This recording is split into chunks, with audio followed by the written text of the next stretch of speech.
Sometimes we forget why we're here. It's easy to fall off track. These help us remember. These battle scars don't look like they're faded, don't look like they're ever gone away. They ain't never gonna change. These battles. Growing up, I had a dream, something no one else could see. Tell me what it means when your faith is falling beneath your knee.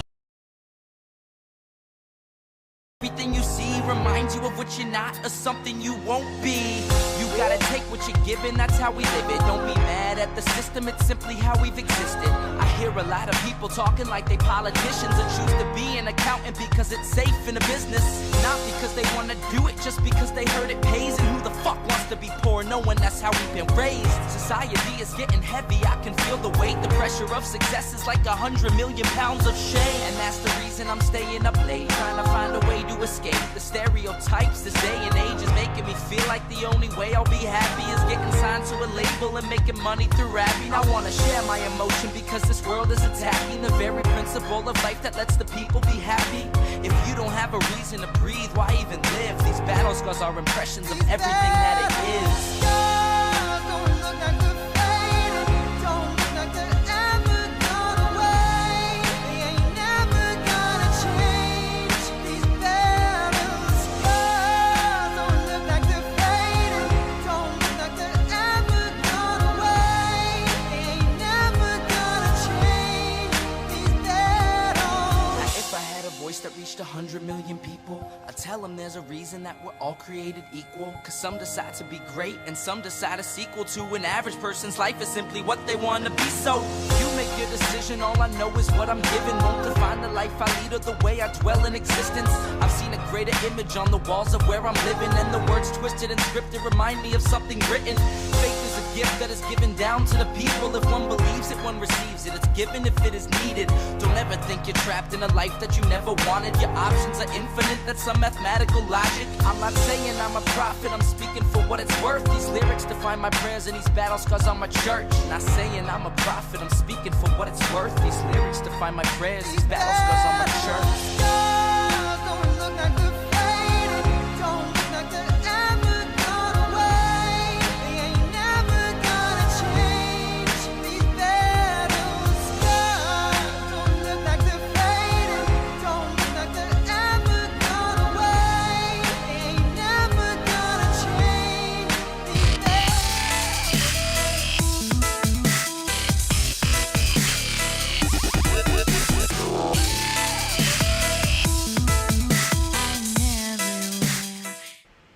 Well, hello everyone, back and more modest dressed I got out of my Wonder Woman bustier or corset or whatever it was.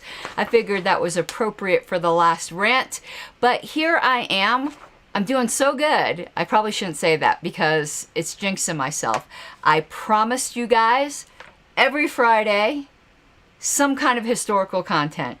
And last Friday, I did it at like 3 in the morning because I had to keep my promise. And now I'm rushing off to the Colorado convention, but I said, Wayne, besides close the door, I need to do some content before we go, so you got to give me a bit. All right, let me start with the obligatory whoring, as I like to say. I don't have an OnlyFans, though I could be persuaded.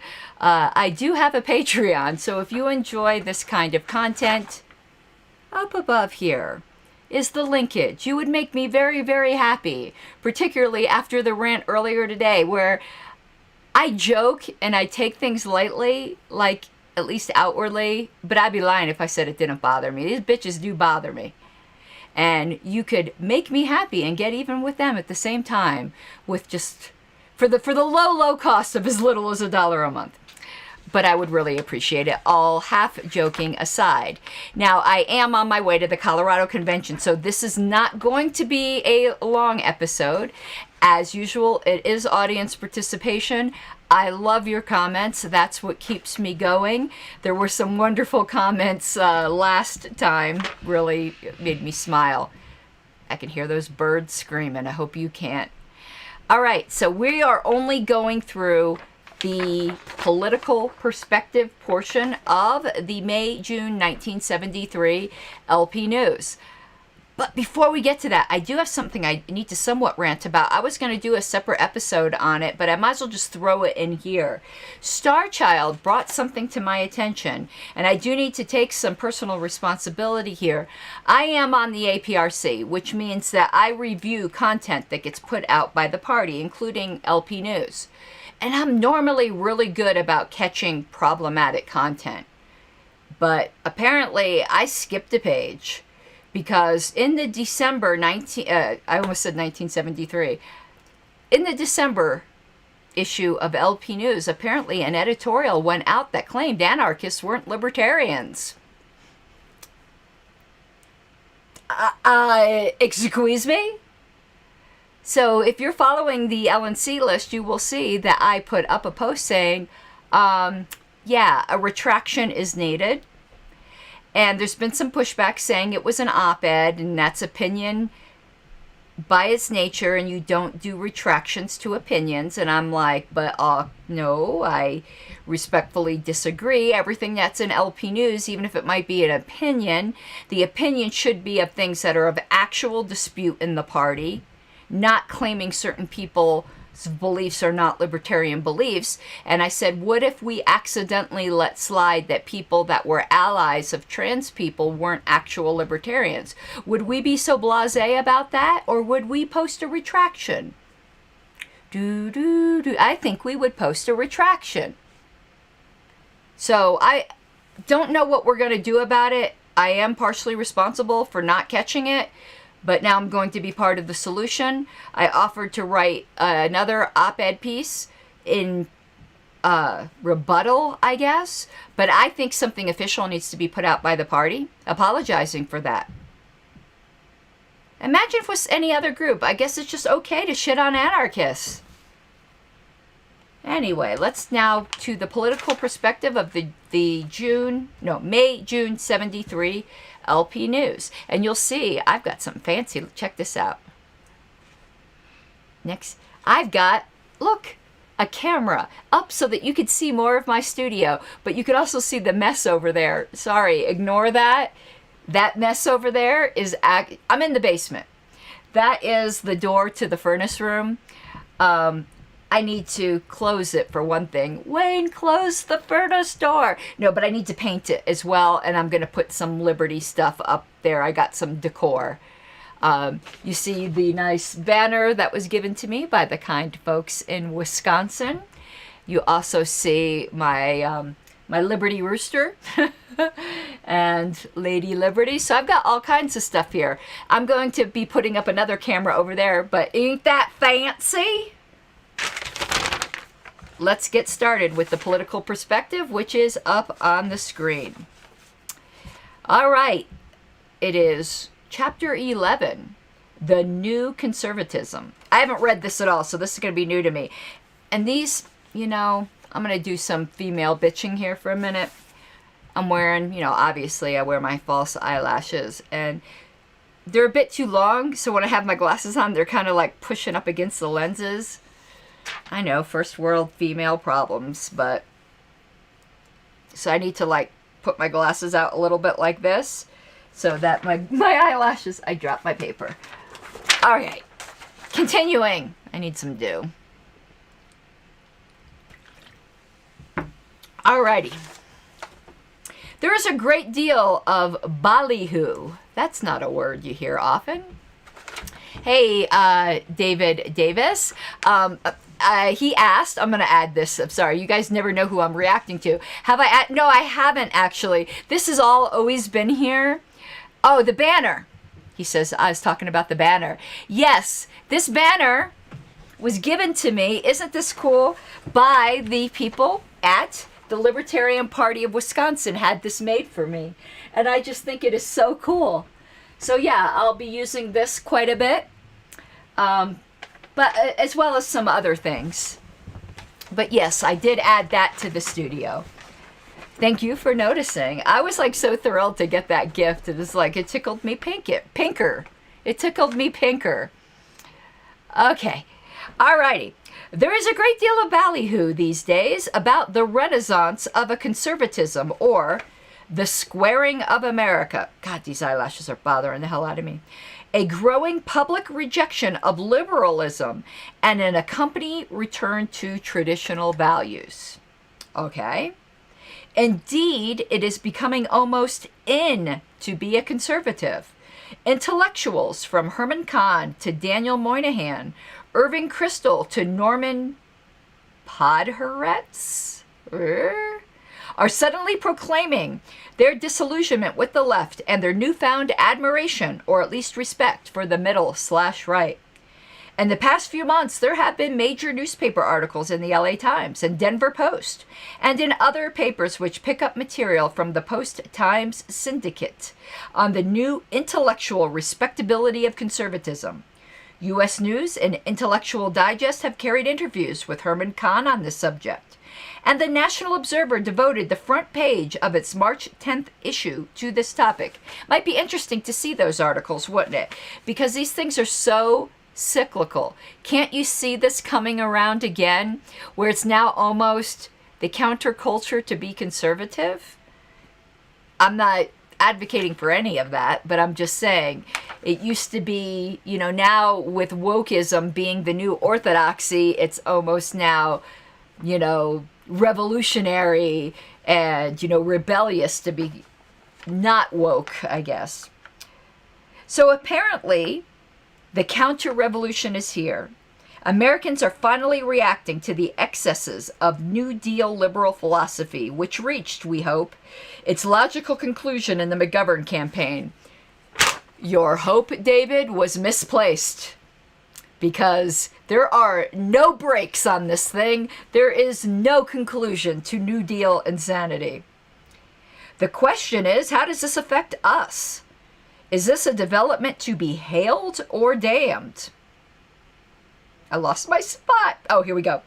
What should we be doing as a result of the emergence of the new conservatism? In order to answer these questions, we must first determine precisely what is this new conservatism and how does it differ from the old conservatism? In other words, welcome to the new boss. Same as the old boss. The answer to this latter question depends largely on how one defines old and new. For our purposes, however, it seems to this writer that we can define the old conservatism as the isolationist/abolitionist ideology espoused by people like Albert J. Nock, who was a libertarian, by the way, and Frank Chodorow, the people who opposed Roosevelt's domestic statism and foreign adventurism with equal vigor. This old conservatism, maybe I'm confused. I thought Albert J. Nock was a libertarian. Didn't he write Our Enemy, the State? Correct me if I'm wrong.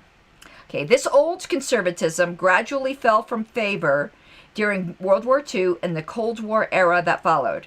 By 1960, it had been almost entirely superseded by Buckley-style conservatism, a potpourri of anti-communist interventionist bromides. That's another word you don't hear enough. In the foreign policy area, and pro-economic freedom stands mixed with anti-civil liberty stands on domestic issues. Okay, I got confused. So he is associating Nock with none of that. Okay, got it.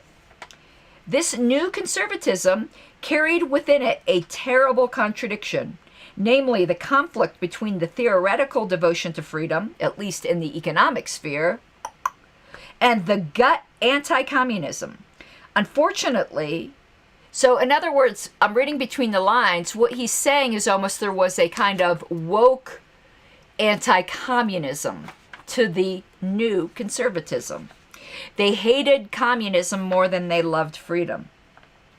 Unfortunately, the latter almost always triumphed, and thus the new conservative 10 to 15 years ago almost always wound up on the side of the big budget, anti-free speech forces in any debate. Not all conservatives succumbed to this new orthodoxy. A fair number resisted the notion that in order to defeat them, we needed to become like them. Among those who stuck fairly close to the old line are Willa Stone, Vivian Clems, and, to a somewhat lesser extent, Robert Welch. Large remnants of the old right philosophy can still be found in a diluted and impure form in the Birch Society sector of the American right. The early party was not embarrassed by or entirely opposed to the Birch Society, which the woke libertarians of today will be at pains to disavow. Some leaders in this sector have gone so far as to state that communism is largely a hoax, set up to scare Americans into accepting socialistic or fascistic rule at home. Despite the efforts of the old conservatives, however, the new conservatism gradually became the dominant force on the right in America. And thus, when young people of libertarian inclinations were seeking a political home in the early 1960s, it was to the new conservatives that they were first attracted, most notably Young Americans for Freedom, YAF, and its allied organizations. I'm curious, fam, where would you put the conservatism of today in this thing? I don't even know what you would call conservatism today. It's like, is it even conservative? Are there even any real I'm not talking about individual people. I'm talking about as a political movement. Is there really any true conservative movement today? And to that extent, is there any true liberal movement today, unless that's us? If we're talking about classical liberalism, that would be us, I would suppose. I'd be very interested in hearing your thoughts. This alliance was tenable at that time. There was a common enemy, Kennedy, at home, and domestic issues were dominant. Libertarians and Buckley conservatives could work together in harmony, opposing Medicare, AID, I'm not sure what that is, and so forth. Since then, libertarianism and conservatism have been diverging, yes ma'am, ever more widely and ever more rapidly. The Vietnam War brought out the rabid interventionist streak in the Buckleyites and helped drive wedges between them and both libertarians and old conservatives. And it's interesting that Nolan is talking about the rabid divide between conservatism and libertarianism then, yet we are still in the general public lumped together. We are not conservatives. Okay, continuing. And the shift in domestic issues from economic to social, oh Lord, we've got that problem, don't we? E.g., drugs, the hip lifestyle, and sex-related questions like censorship and abortion has put libertarians increasingly on the opposite side of public debates from conservatives of all stripes. Today, the new conservatives have finally begun to win public acceptance for themselves, but for precisely the wrong reasons from our viewpoint.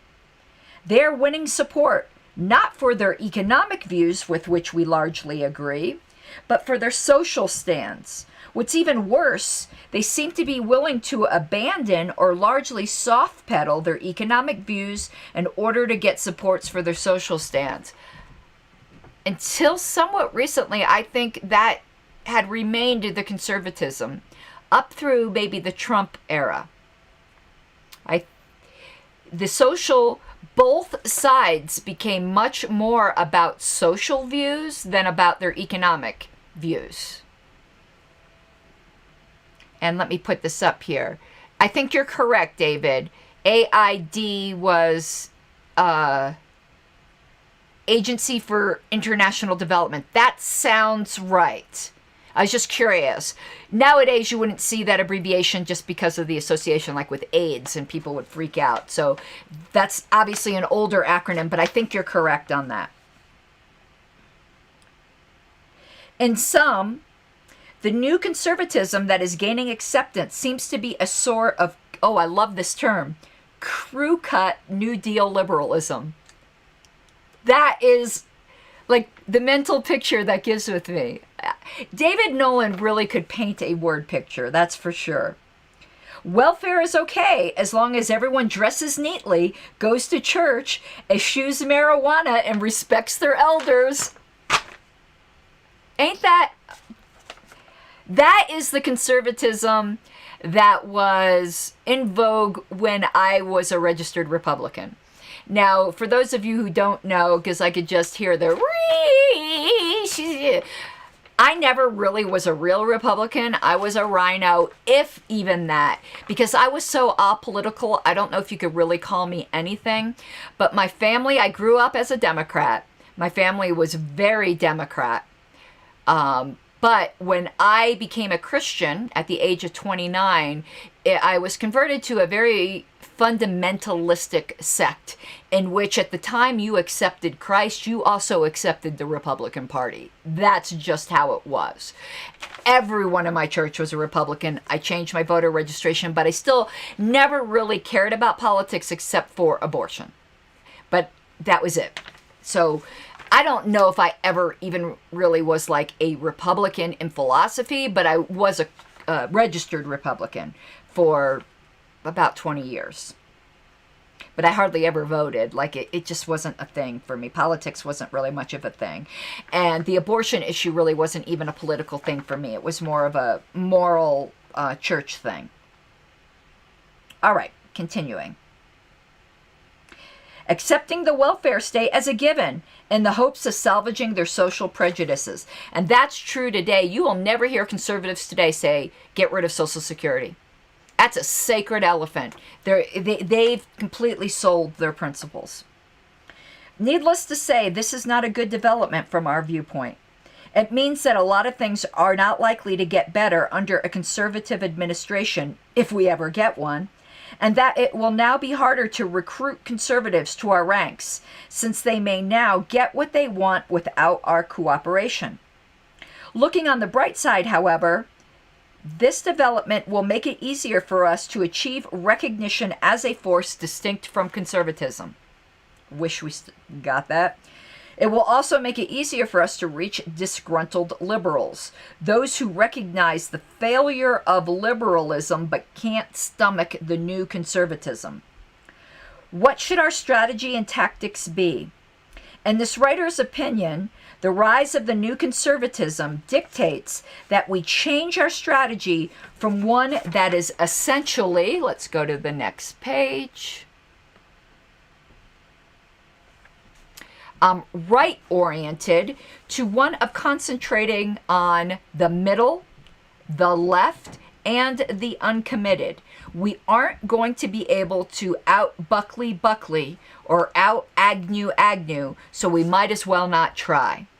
As far as tactics are concerned, it would seem that our best approach is to emphasize our consistency, our advocacy of freedom in all spheres. That's all I can... That. One thing I liked about Nolan and didn't like at the same time. What I like is what we don't have today. He was so dispassionate when he was just looking at the landscape. Like, what is the right doing? What is the left doing? How should we capitalize on this? I like how he was so dispassionate about it. Didn't get all butthurt or freaked out. But I also don't like, and then what I didn't like was that he concentrated so much on what should our tactics be in light of those things. I don't think we should even worry about those things. I think all we should do is what he said right here.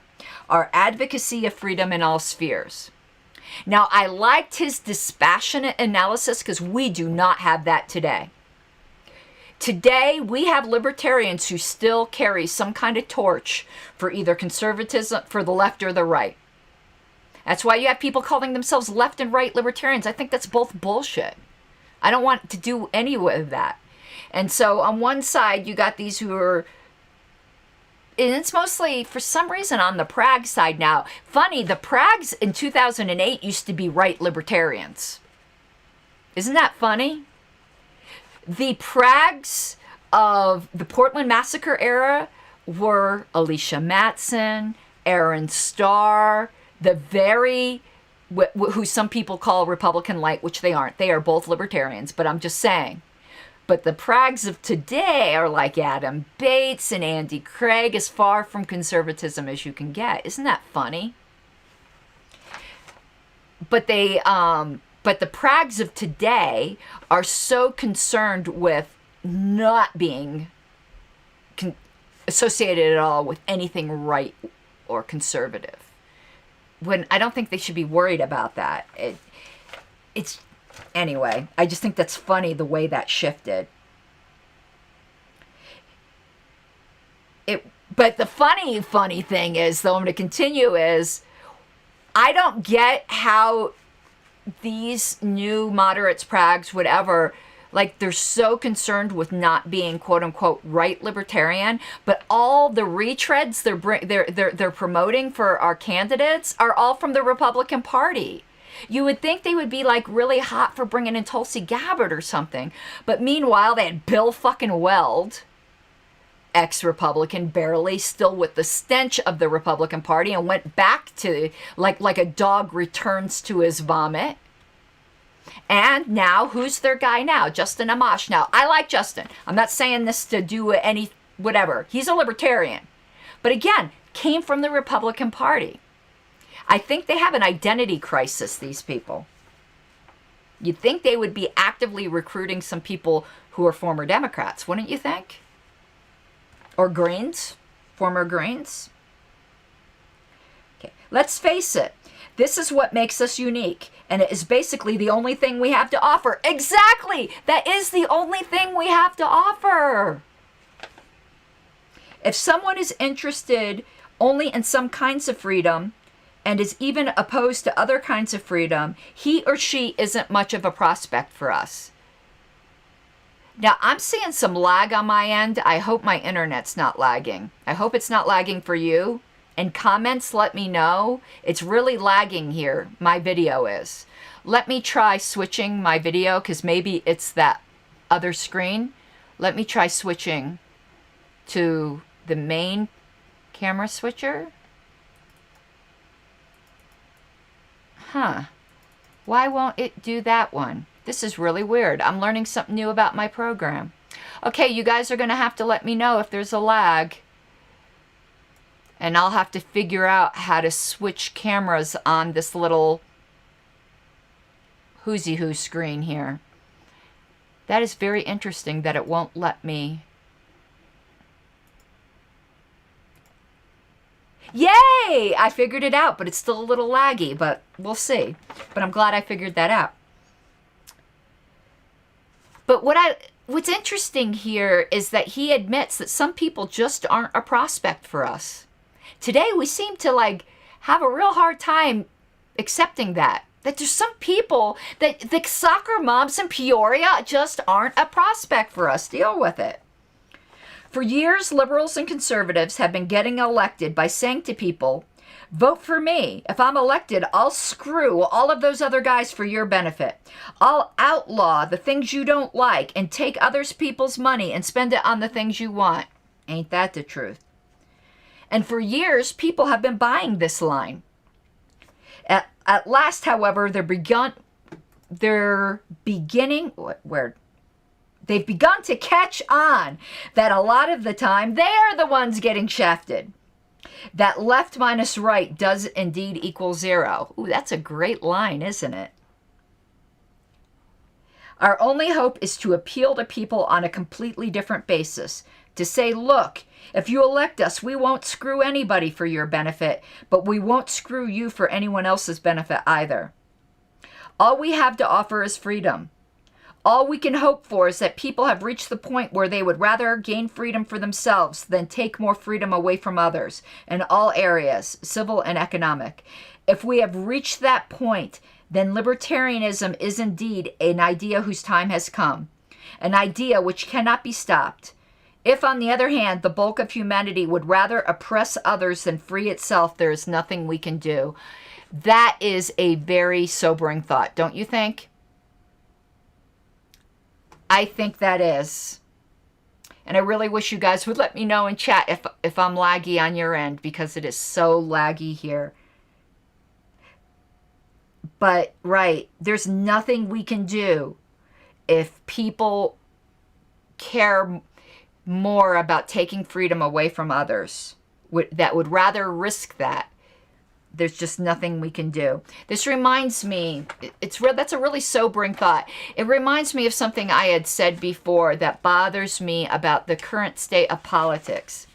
It's not that other people don't want to be free, because I do think most people today don't really want to be free. And that's okay, because if we believe in self-ownership, you can choose to be a slave. I don't mean that in the literal sense, but you can choose to give up some of your freedom for security.